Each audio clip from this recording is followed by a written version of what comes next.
Hello दोस्तों, कैसे हो आप सभी लोग। तो दोस्तों, आज की इस वीडियो में बात करने वाले हैं हम कंसेप्ट ऑफ पार्शियल डेरिवेटिव की। और उसके बाद देखेंगे हम first and second order partial derivative with notation. और उसके बाद इंपॉर्टेंट क्वेश्चन करने वाले हैं। तो आज का जो वीडियो है दोस्तों, वो पार्शियल डेरिवेटिव पर है कि दोस्तों पार्शियल डेरिवेटिव्स क्या होते हैं और इस पर बेस्ड जो क्वेश्चन बनते हैं वो कैसे बनते हैं। और ये जो टॉपिक है दोस्तों, बहुत ही अधिक इम्पोर्टेंट टॉपिक है, क्योंकि ये टॉपिक दोस्तों आगे के कई लेक्चर्स एंड कई चैप्टर्स में यूज होता है पार्शियल डेरिवेटिव। इसलिए इस टॉपिक को समझना बहुत ही अधिक जरूरी है। तो चलिए दोस्तों, शुरू करते हैं कि पार्शियल डेरिवेटिव का क्या कंसेप्ट है। ठीक है, तो दोस्तों कंसेप्ट की अगर हम बात करें कि पार्शियल डिफरेंशिएशन होता क्या है, तो सिंपल सी बात है, हम कहेंगे दोस्तों कि if function has if function has two या फिर more independent variable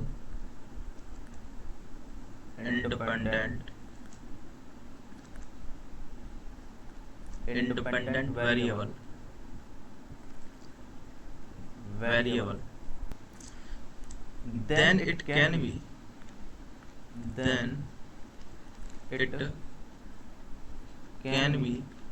differentiate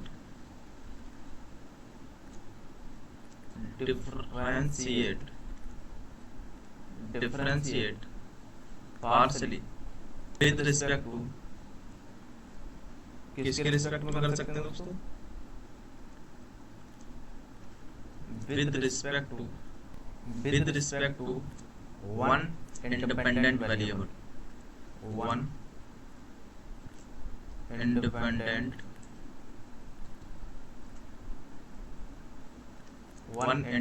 variable by taking, किसके द्वारा, by taking other independent variable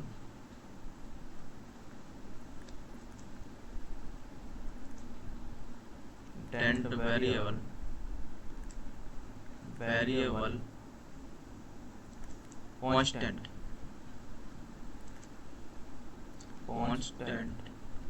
ये क्या कह रहा है दोस्तों कि इफ फंक्शन हैज टू या मोर इंडिपेंडेंट वेरिएबल, अगर कोई फंक्शन है दोस्तों और उसके पास में दो या उससे अधिक इंडिपेंडेंट वेरिएबल हैं, then it can be differentiate partially, तो उसको हम पार्शियली डिफरेंशिएट कर सकते हैं with respect to one independent variable. उसी में से जो इंडिपेंडेंट वेरिएबल है उसमें उसी में से एक इंडिपेंडेंट वेरिएबल के रिस्पेक्ट में उसको हम पार्शियली डिफरेंशिएट कर सकते हैं by taking other independent variable constant. और जो अदर इंडिपेंडेंट वेरिएबल है उन सभी को कांस्टेंट दे सकते हैं। जैसे कि दोस्तों हमारे पास एक लेट, हम समझते हैं यहाँ पर लेट, इसमें जेड दोस्तों डिपेंडेंट वेरिएबल है और एक्स वाई इंडिपेंडेंट वेरिएबल। ठीक है, तो हम इसका दोस्तों पार्शियली डिफरेंशिएट कर सकते हैं। कैसे कर सकते हैं, देखिए, इसको हम कह सकते हैं डेल जेड अपॉन में डेल एक्स, मतलब एक्स के रिस्पेक्ट में इसका हम पार्शियली डिफरेंशिएट कर सकते हैं। और जो पार्शियल डिफरेंशिएशन का जो दोस्तों ये जो सिंबल है डेल, इसको हम डेल बोलते हैं। ये सिंबल है दोस्तों, इसको हम डेल बोलते हैं। ठीक है, इसको हम डेल बोलते हैं। तो आप समझ गए होंगे इसे हम डेल बोलते हैं। तो जैसे del Z upon del x हो गया।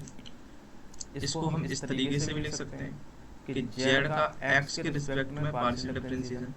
ठीक है, इसमें कोएफिशिएंट में नीचे दोस्तों हम एक्स लगा देते हैं यहाँ पर। ठीक है, एक्स, तो ये मतलब del Z upon del x को ऐसे भी लिख सकते हैं। तो हम एक्स के रिस्पेक्ट में कर रहे हैं जेड का, तो यहाँ पर बाई कांस्टेंट रहेगा। तो हम कहेंगे यहाँ बाई इज कांस्टेंट,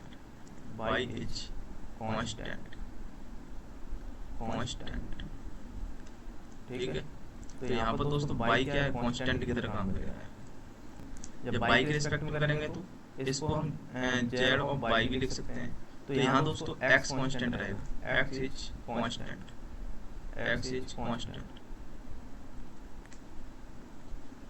ठीक है। तो एक्स यहाँ कांस्टेंट रहेगा। और दोस्तों एक बात है बहुत अच्छे से ध्यान रखना है कि del Z upon del x को हम पी से डिनोट करते हैं। किससे डिनोट करते हैं? इसे पी से डिनोट करते हैं। और del Z upon del y को हम क्यू से डिनोट करते हैं। ठीक है, ये एक रिप्रेजेंटेशन है जो आपको आगे चैप्टर्स में बहुत काम देगा। तो ये जो दो डेरिवेटिव कहलाए आए दोस्तों, इनको हम कहते हैं फर्स्ट डेरिवेटिव। इसको कहते हैं फर्स्ट ऑर्डर पार्शियल डेरिवेटिव। इसके बाद दोस्तों अगर G del Z upon del x है दोस्तों, इसको हम फिर से एक्स के रिस्पेक्ट में कर दें तो देखिए क्या बनेगा। तो ये बनता है दोस्तों डेल टू जेड अपॉन में डेल एक्स स्क्वायर। क्या बन जाएगा? Del two Z upon del x square. या इसको हम जेड ऑफ एक्स एक्स भी लिख सकते हैं, मतलब एक्स के रिस्पेक्ट में पहले किया था, फिर से हमने एक्स के रिस्पेक्ट में कर दिया। इसी तरीके से क्या दोस्तों, फिर से अगर मैं यहाँ से कहूँ कि डेल टू जेड अपॉन में एक्स के रिस्पेक्ट में है, इसका ही फिर से मैंने वाई के रिस्पेक्ट में कर दिया, तो देखिए क्या बनेगा। तो इसको हम डेल एक्स और डेल वाई कहेंगे। ठीक है, एक्स के रिस्पेक्ट में करिए पहले, उसके बाद फिर वाई के रिस्पेक्ट में कर दिया। ठीक, या इसको हम ऐसे भी लिख सकते हैं, कैसे? Z of x y. ठीक, इसी तरीके से दोस्तों अगर हम कहें कि डेल टू जेड, हम क्या कहें? हम कहें कि डेल टू जेड अपॉन में डेल वाई स्क्वायर कर दिया, मतलब वाई के रिस्पेक्ट में था यहाँ पर, फिर से हमने वाई के रिस्पेक्ट में कर दिया। ठीक, तो ये कहलाएगा दोस्तों हमारा जेड ऑफ वाई वाई। ठीक है, जेड ऑफ वाई वाई।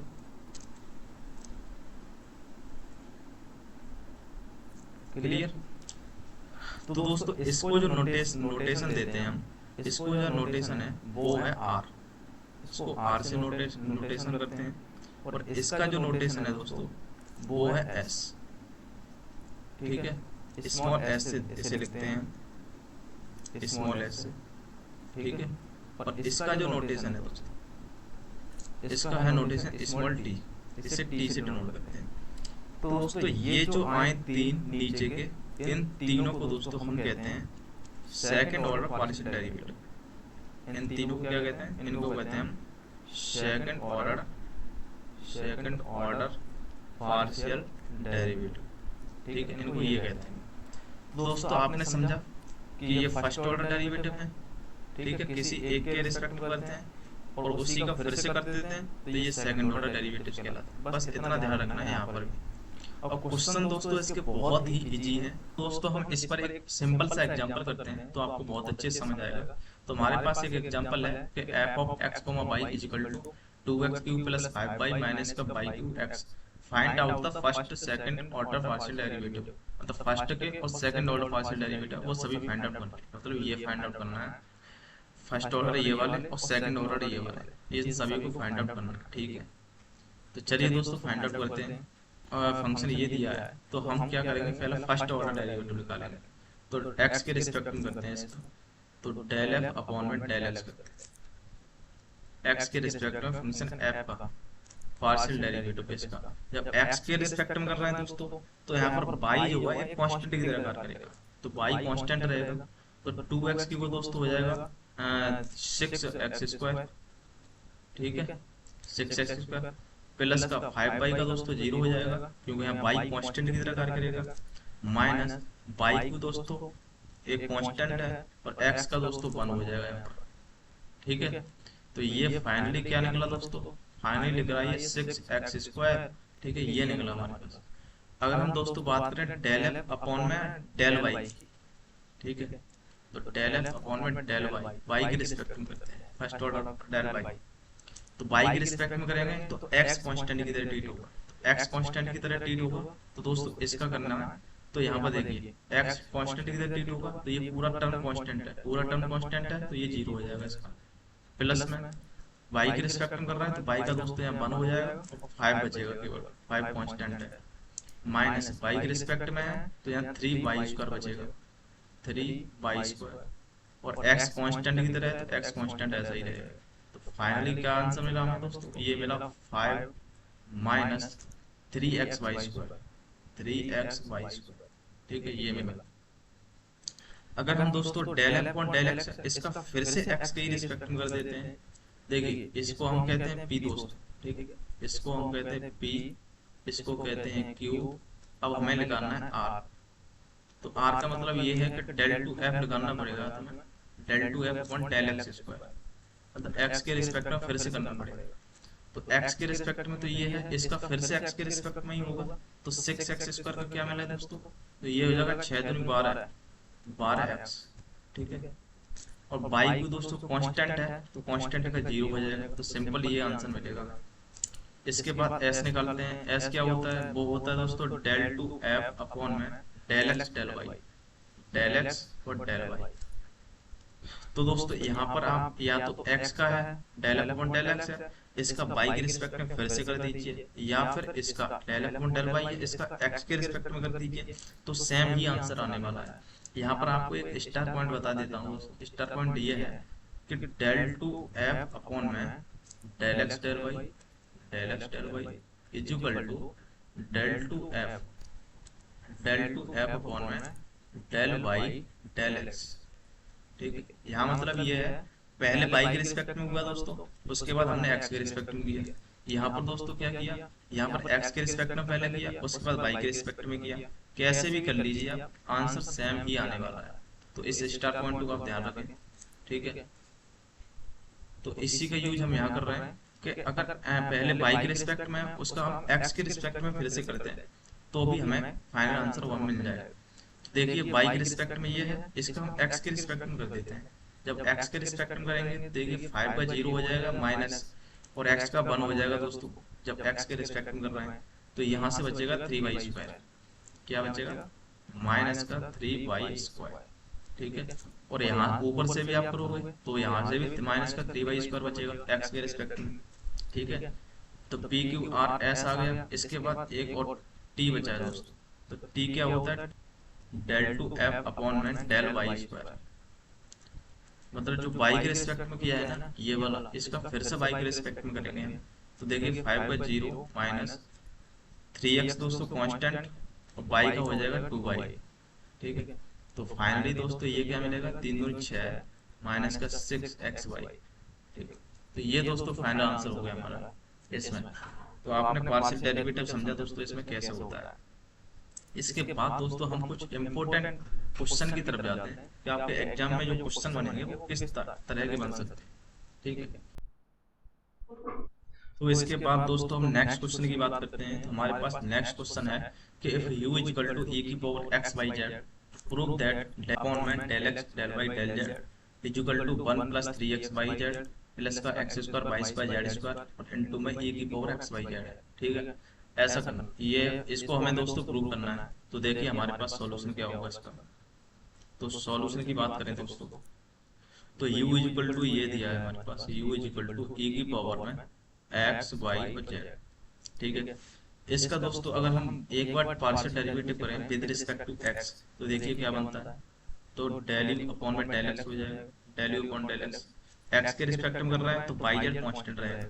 तो e की पावर x का e की पावर x होता है, तो x y z, और x y z का फिर से होगा तो यहाँ से केवल y z बचेगा, ठीक है। ये फर्स्ट है हमारा डेरिवेटिव आ गया with respect to x, partial derivative. अब हम y के रिस्पेक्ट में करते हैं। जब y के रिस्पेक्ट में करेंगे तो यहाँ से देखिए क्या बनता है, y के रिस्पेक्ट में ये बनेगा डेल टू यू अपॉन में डेल x और डेल y, ठीक है, डेल x डेल y। तो y के रिस्पेक्ट में करेंगे दोस्तों यहाँ पर, तो यहाँ z जो है ये कांस्टेंट रह जाएगा, तो z कांस्टेंट की तरह करके तो z को हमने बाहर ले लिया। अब y और e की पावर x y z, इसमें मल्टीप्लाई का फॉर्मूला लगा देते हैं, ठीक है। तो e की पावर x y z हमारा एज इट इज करते हैं पहले, और y का दोस्तों 1 हो जाएगा यहाँ पर, ठीक है, प्लस में अब y एज इट इज, और e की पावर x y z का e की पावर x y z और x y z का फिर से होगा, तो यहाँ दोस्तों क्या बचेगा, x z बचेगा, क्योंकि y के रिस्पेक्ट में y का 1 हो जाएगा। तो फाइनली इधर क्या बनेगा दोस्तों, ये अगर हम z से भी मल्टीप्लाई करते हैं तो ये बनेगा z इनटू में e की power x y z, e की पावर x y और z, ठीक है, प्लस में हाँ z से मल्टीप्लाई कर रहे हैं हम, तो यहाँ तक x z² y बचेगा, x z² y इनटू बचेगा e की पावर x by z, ठीक है, ये आ गया। इसका दोस्तों फिर से हम जेड के रिस्पेक्ट में कर दें तो हमें फाइनल आंसर मिल जाएगा। देखिए यू अपॉन में del x del y del z, del x del y और डेल जेड। देखिए क्या बनेगा दोस्तों, ये बनेगा। हम जेड के रिस्पेक्ट में कर रहे हैं, जेड के रिस्पेक्ट में कर रहे हैं तो यहाँ भी मल्टीप्लाई का फॉर्मूला लगेगा। तो जेड के रिस्पेक्ट में करिए दोस्तों, तो हम कहेंगे फर्स्ट जेड तो as it is, Z as it is E की पावर एक्स वाई जेड का, एक्स वाई जेड, और जेड के रिस्पेक्ट में कर रहा है तो यहाँ एक्स वाई कांस्टेंट रहेगा। इसके बाद दोस्तों प्लस में, अब देखिए यहाँ पर e की पावर एक्स वाई जेड को हम एज इट इज रखते हैं एक्स वाई जेड को, और जेड का दोस्तों 1 हो जाएगा, ठीक है, प्लस में। अब ये वाला टर्म है, इस वाले टर्म को करते हैं, ठीक है। तो ये वाला टर्म कैसे सोल्व होगा, देखिए जेड के रिस्पेक्ट में कर रहे हैं, जेड के रिस्पेक्ट में, तो एक्स वाई कांस्टेंट रहेगा, तो एक्स वाई को हम बाहर ले लेते हैं, ठीक है। अब बचा क्या जेड स्क्वायर और ये, तो हम कहेंगे जेड स्क्वायर को एज इट इज करते हैं, और e की पावर एक्स वाई जेड का, e की पावर एक्स वाई जेड, और एक्स वाई जेड का फिर से होगा दोस्तों, तो एक्स वाई बचेगा क्योंकि हम जेड के रिस्पेक्ट में कर रहे हैं। प्लस में दोस्तों e की पावर एक्स वाई जेड को एज इट इज रखते हैं एक्स वाई जेड को, एंड 2 में अब जेड स्क्वायर बचा ना यहाँ पर, इस जेड स्क्वायर का हो जाएगा 2z, ठीक है। ये अब बस इसको थोड़ा सा और इधर उधर कर लें और हमारा फाइनल आंसर मिल जाएगा। देखिए e की पावर एक्स वाई जेड हर जगह है दोस्तों, यहाँ भी है यहाँ भी है, तो यहाँ से हम कॉमन ले लेते हैं इसे, तो e की पावर एक्स वाई और जेड, इसको कॉमन लिए, अंदर क्या बचा एक्स वाई जेड, यहाँ बचा एक्स वाई जेड बचा यहाँ पर, प्लस में दोस्तों यहाँ से जैसे सब चला गया यहाँ 1 बचा, प्लस में, प्लस में एक्स वाई का अंदर मल्टीप्लाई करेंगे दोस्तों, तो यहाँ से क्या बचेगा, यहाँ से बचेगा एक्स का एक्स स्क्वायर हो जाएगा, वाई का वाई स्क्वायर और जेड स्क्वायर हो जाएगा। तो ये बनेगा हमारे पास एक्स स्क्वायर वाई स्क्वायर और जेड स्क्वायर, और ये की power x Y z common हो गया, ठीक है। प्लस में दोस्तों एक्स वाई का अंदर मल्टीप्लाई किया तो 2 एक्स वाई जेड बचेंगे, ठीक है। इसको थोड़ा सा और रीअरेंज करें दोस्तों, तो देखिए एक्स वाई जेड और 2 x Y z 3 x Y z हो जाएगा, और 1 को हम पहले लिख देते हैं, ठीक है। तो 1 को पहले लिखते हैं, तो 1 प्लस में 3 एक्स वाई जेड, ठीक है, प्लस में ये आ जाएगा x square plus x square y square z square, x square y square z square, ठीक है। और ए की power x Y z common है तो इसको यहाँ लिख देते हैं ए की पावर एक्स वाई और जेड, ठीक है। यही दोस्तों देखिए हमें प्रूव करना था, डेल क्यू यू अपॉन में डेल एक्स डेल वाई और डेल जेड, यही प्रूव करना था दोस्तों। देखिए हमारे पास फाइनल आंसर है। तो इस तरीके से दोस्तों क्वेश्चन सॉल्व करने होते हैं, ठीक है। इसके बाद हम नेक्स्ट क्वेश्चन की तरफ चलते हैं। तो हमारे पास दोस्तों नेक्स्ट क्वेश्चन है कि if z equal to f of x plus c t plus में 5x माइनस सी टी, प्रूव करना है कि del two Z upon del T square is equal to c square into में डेल टू जेड अपॉन में del x square. इसको हमें दोस्तों prove करना है। अब देखिए हमारे पास जेड फंक्शन दिया हुआ है, ये जेड फंक्शन को हमें टी के रिस्पेक्ट में 2 बार डिफरेंशिएट करना है, उसके बाद एक्स के रिस्पेक्ट में 2 बार करना है, और इसे हमें प्रूव करना है, ठीक है। तो हमारे पास देखिए हम कहेंगे सॉल्यूशन में, तो हमारे पास जो फंक्शन दिया है उसे लिखते हैं एक बार। तो जेड इक्वल टू दिया है दोस्तों एफ ऑफ एक्स प्लस में सी टी, ठीक है, प्लस में फाइव ऑफ एक्स माइनस का सी टी, ये दिया हुआ है, क्लियर। इसका दोस्तों हम टी के रिस्पेक्ट में करते हैं पहले, तो हमें देखिए क्या मिलता है, हमें मिलेगा दोस्तों डेल जेड अपॉन में डेल टी, ठीक है, डेल जेड अपॉन में डेल टी, टी के रिस्पेक्ट में कर रहा है, तो एफ ऑफ एक्स मतलब एफ ऑफ एक्स का दोस्तों एफ डैश हो जाएगा, एफ डैश एक्स प्लस में सी टी, और एक्स प्लस सी टी का दोस्तों फिर से करते हैं अगर, ठीक है। हम टी के रिस्पेक्ट में कर रहे हैं, जब टी के रिस्पेक्ट में कर रहे हैं दोस्तों यहाँ सी बचेगा यहाँ, ठीक है, और x प्लस सी टी से करेंगे तो यहाँ सी बचेगा, क्योंकि x कांस्टेंट की तरह ट्रीट होगा तो इसका 0 हो जाएगा। प्लस में दोस्तों फाइव ऑफ इसका करेंगे तो ये बन जाएगा 5 डैश x माइनस का सी टी, ठीक है। अब x माइनस सी टी का फिर से होगा तो केवल यहाँ माइनस का सी बचेगा यहाँ पर दोस्तों, ठीक है, माइनस का सी। तो ये del Z upon del T आ गया। अब टी के रिस्पेक्ट में फिर से इसी का करते हैं दोस्तों, जब टी के रिस्पेक्ट में फिर से करेंगे तो ये बन जाएगा डेल टू जेड अपॉन में del T square, del T square, ठीक है। देखिए एफ ऑफ एक्स का फिर से होगा तो एफ डबल डैश बन जाएगा दोस्तों, ये F double dash x plus में सी टी और x प्लस सी टी का फिर से होगा t के रिस्पेक्ट में दोस्तों, तो यहाँ से सी स्क्वायर बाहर आ जाएगा, एक सी और आएगा तो सी स्क्वायर हो जाएगा यहाँ पर, ठीक है। प्लस में इसका दोस्तों फिर से करेंगे हम, तो फाइव डबल डैश हो जाएगा, तो ये बन जाएगा x माइनस का सी टी, एक्स माइनस सी टी बनेगा। सी का फिर से कर रहा है तो ये सी स्क्वायर हो जाएगा दोस्तों, माइनस का सी आएगा और माइनस सी स्क्वायर बन जाएगा। अब यहाँ से दोस्तों अगर मैं सी कॉमन ले लेता हूँ, ठीक है, तो देखिए क्या बनता है मेरे पास। सी कॉमन लेने के बाद हमारे पास क्या बनेगा, हमारे पास बनेगा f double dash x plus c T, x plus का सी टी, ठीक है, और प्लस में five double dash x minus C T, x minus सी टी, ये बनेगा दोस्तों। फाइनली अगर हम सी स्क्वायर कॉमन लेते हैं तो इसको हम इक्वेशन नंबर 1 डाल देते हैं, ठीक है। अब ये हो गया जेड का टी के रिस्पेक्ट में। अब दोस्तों हम जेड का एक्स के रिस्पेक्ट में और करते हैं, तब देखिए क्या बनता है। अगर एक्स के रिस्पेक्ट में करते हैं इसका, तो देखिए ये बनेगा डेल जेड अपॉन में डेल एक्स, ठीक है। एक्स के रिस्पेक्ट में कर रहे हैं तो ये हो जाएगा f dash x plus c t. अब x प्लस सी टी का फिर से होगा दोस्तों, तो x का तो 1 हो जाएगा और सी टी कॉन्स्टेंट है, इसका 0 हो जाएगा, ठीक है। प्लस में दोस्तों फाइव का होगा फाइव डैश एक्स माइनस सी टी, और x का यहाँ पे 1 हो जाएगा, सी टी का 0 हो जाएगा।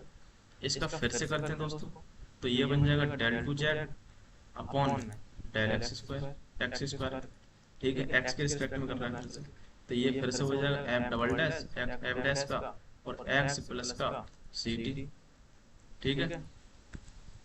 प्लस में ये बन जाएगा दोस्तों फाइव डबल डैश और x माइनस का सी टी, ठीक है। तो इसको दोस्तों हम इक्वेशन नंबर 2 डाल देते हैं, ठीक है। तो हम कहेंगे फ्रॉम इक्वेशन 1 एंड 2 से, तो हम दोस्तों कहेंगे यहाँ पर फ्रॉम इक्वेशन 1 एंड 2। तो 1 और 2 से आप क्या देख रहे हैं, 1 और 2 से आप देख रहे हैं कि हमारे पास del two Z upon del T square है, वो C square into something है। तो इसको हम कैसे लिख सकते हैं, del two Z upon del T square जो अब वो किसके बराबर हो रहा है, सी स्क्वायर एन टू में ये है, ये समथिंग। अब ये समथिंग क्या है दोस्तों, ये समथिंग इसके बराबर है, ये समथिंग देखिए किसके बराबर, del two Z upon del x square के बराबर है। तो हम यहाँ ये लिख देते हैं डेल टू जेड अपॉन में डेल एक्स स्क्वायर, ठीक है। तो देखिए दोस्तों हमें यही प्रूव करना था और हमने इसको प्रूव भी कर दिया। तो इस तरीके के क्वेश्चन बनते हैं दोस्तों। तो आपने दोस्तों पार्शियल डिफरेंशिएशन को अच्छे से समझा। तो आज के लिए इतना ही दोस्तों, तब तक के लिए जय हिंद।